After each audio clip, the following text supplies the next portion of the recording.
So I'm here today to talk to you about a particular type of lumbar fusion called a transferaminal lumbar interbody fusion, and that mouthful is generally shortened down to TLIF. What that procedure is a posterior operation, so from the back of the spine in the lumbar region, and it is done for a number of pathologies.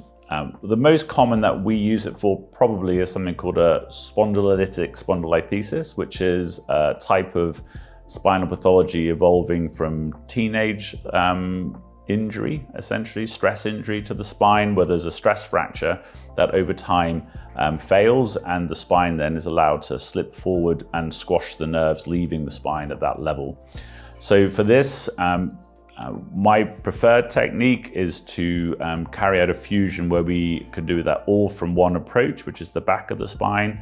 We have quite clever tools that jacks the spine open with a cage that fits into the spine, and we put that cage in between the nerves at the back of the spine. So it starts off quite small and can expand up to create a restoration of position of the spine and the height of the vertebral body, to create the space that the nerve should have had for all the years that it hasn't.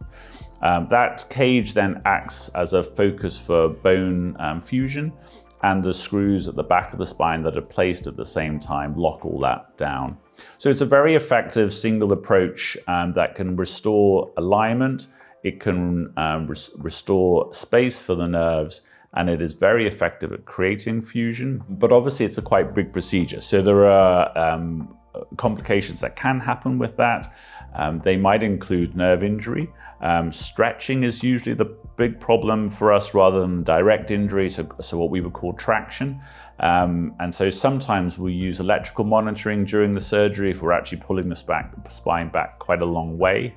And that tells us that there is a potentially an evolving problem with the nerve, and we can put a relaxation of that position on.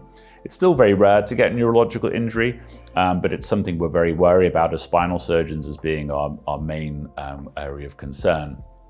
Other things like bleeding generally is pretty manageable. We have clever tools these days to try and manage that. Leaking of fluid from around the nerves called the CSF, generally we can just get a direct repair of that, and I would very rarely keep my patients down for an extra 24 hours, but in general I'm mobilizing my patients on the same day. And actually, I would say about 90% of my patients for this procedure are going home the next day. So it's a procedure which is well tolerated.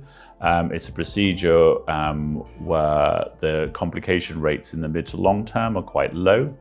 And I think that probably for those kind of pathologies where we have nerve compression rather than for back pain, so sciatica type procedures, the hit rate for success is somewhere in the order of 85%. Some patients will be having this also for back pain.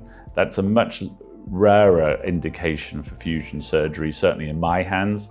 And I would say the ratio to that probably is almost 30-1, that I would be doing this surgery to free somebody's nerves up and stabilize an unstable spine versus trying to cure back pain, which is generally managed by conservative means. For most patients, they are able to be discharged the next day. The fusion is very robust, and so walking straight away, so if they wanted to go for a 3 mile hike the next day, I really wouldn't worry about that at all. I wouldn't want patients heavy lifting, probably for around 3 months, but from the 6-week mark through to 3 months, gradually increasing low impact sports, and then from 3 months onwards, largely trying to get back to normal by the 6-month mark. So by 6 months, I wouldn't have any restrictions. There'll be people could go back to heavy sports, heavy labor, work, and I personally wouldn't put a restriction on that sort of activity afterwards.